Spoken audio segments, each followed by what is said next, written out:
All right, hello. I'm going to talk about superior string spaghetti with PureScript. So this is like a shorter version of a talk I did in Milan earlier this year. So the problem is like we usually want to deal with like some kind of parameterized SQL queries. So like not having like all of SQL in the type level, but just a simple static string query that we have. And we know what parameters are in there, but for the most part, this has been like very unsafe. Like you're passing in some kind of a collection, and you really just hope that everything is in there.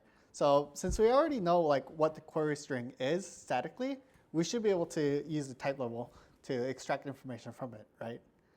So the way this works is that in PureScript 0.12, we can cons symbols like lists. So we can pop the head off of a symbol and then get the tail to work with. And the functional dependencies work that if you have the head and the tail, you can determine symbol. And most importantly, if you have the symbol, you can get head and tail.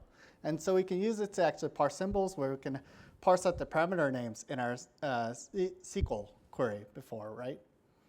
So the problem with like normal instance matching that you would run into if you just use normal Haskell instances is that you run into overloaded instances quite quickly, where you need to be able to match on both the head and the tail, so that if the tail is empty, then you need to terminate, and if the head is space, you want to probably do something specific about that.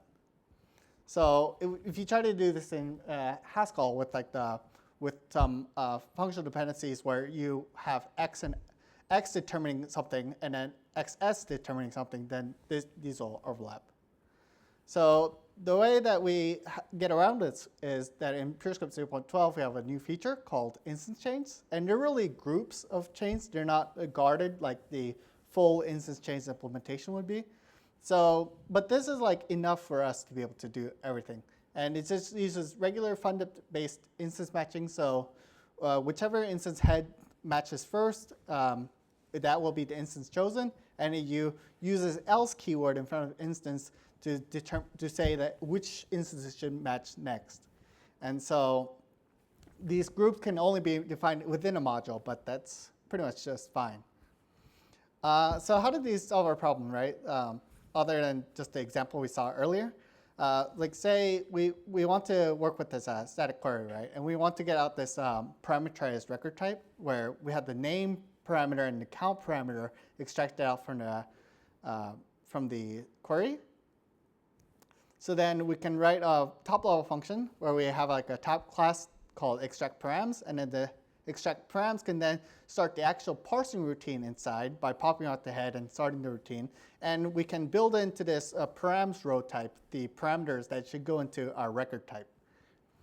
And that works by going through looking at the current character, and then say if we reach the end, then we can be done with this extraction.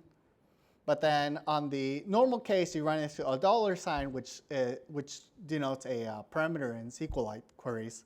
And then we use this other class, parse param name, to like start parsing out the rest of the parameter name.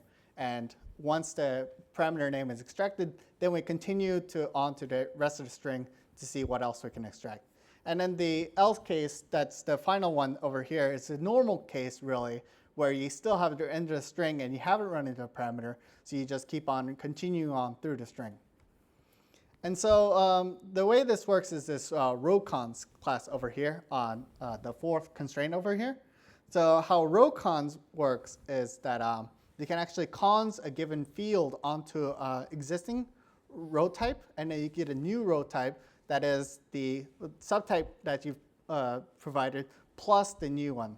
So in PureScript, the record type is actually parameterized with the row type, and then so this curly brace is just a syntactic sure. And once you start adding more fields this way, then it all comes together, and you can start building from an empty row type to the total row type of all the parameters that you want to collect.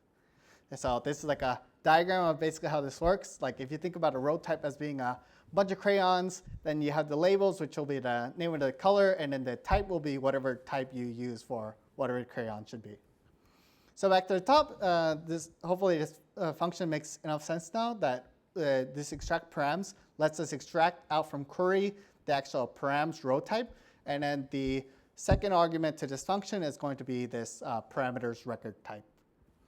And so if we pass in this query that we have where we have the name parameter and the count parameter, then we'll have this parameterized record type of name and count. And this allow param type just exists here because we only want to allow like int and string and such like primitive types for the SQL parameters.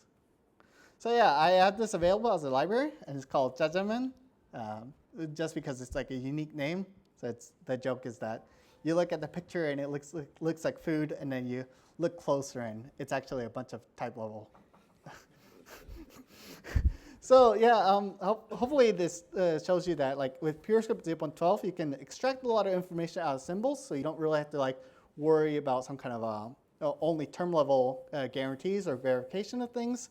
We can use instance chains to safely use overlapping instances within a single module. So that's also a added benefit of using this. And we can use existing techniques from 0.11 where we can synthesize row types and actually work with row types by iterating through the fields. And yeah, thanks. This is my blog post that goes into this in more detail. And then Chongor Kish actually made this symbol cons feature and made a type-safe printf library. So you might also look at this post. So yeah, in short, PureScript is a language that's very much like Haskell. But then the more you invest time into it, the more like amazing it is, and your jaw will drop the whole time. So thanks.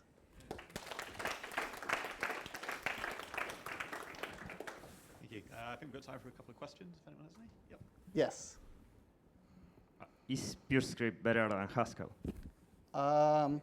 Personally, I think it is, but it's also worse in a lot of ways. So you have to pick your poison. So it's worse because it's strict?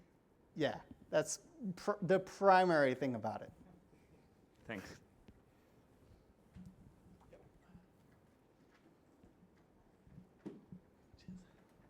What does this kind of trickery does to your compile time? It made my compile time go from, let's see, my code base is like 15K lines of code, and I have like maybe 200K lines total. So it goes from 20 seconds to 25 seconds for like 20 queries that I have. So, you know, it costs like nothing. But, you know, it's I think on the Haskell side, it's actually only slow because of optimizations, right? How is this executed?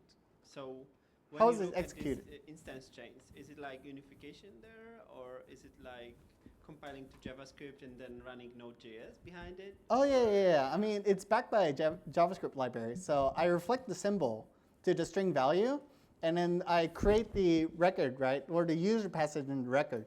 And I just shove all that to JavaScript. So basically, I'm just providing a completely well-typed interface to JavaScript library that otherwise throws exceptions. So yeah, like I don't have to do any of the dirty work. Cool. Any more questions?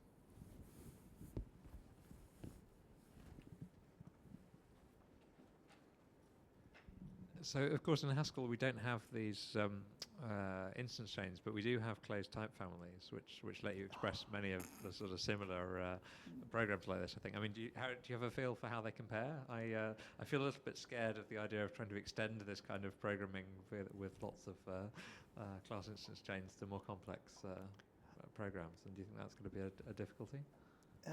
Sorry, I really don't know because I use Haskell only enough.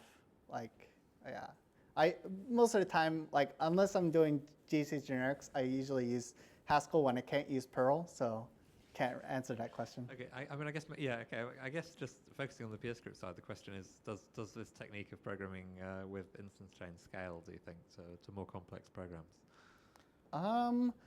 Yeah, but okay. So there's two problems we run into. One is kind of solved in that you get a lot of empty dictionaries in the compile output, and that could cause stack overflows in your JavaScript engine. So that's kind of fixed in the next version, so that would come out eventually. But the other problem is that PureScript doesn't really have a real good way to figure out if you have infinite instances. So there's like a naive checker that tries to count like how many times you run into the same class, and once it reaches that limit, it gives up. So there's that problem too. So I would say that like so far I've run into the limitation that my queries can only be 500 characters long. For this current version, for the Stack Overflows, and then for how long it can be total, I've run into 3,000 characters so far before it crashes. So it seems okay. Cool.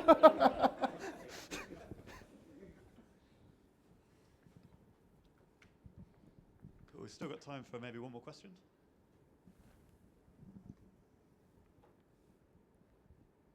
Nope. Okay. Well, thank Justin again.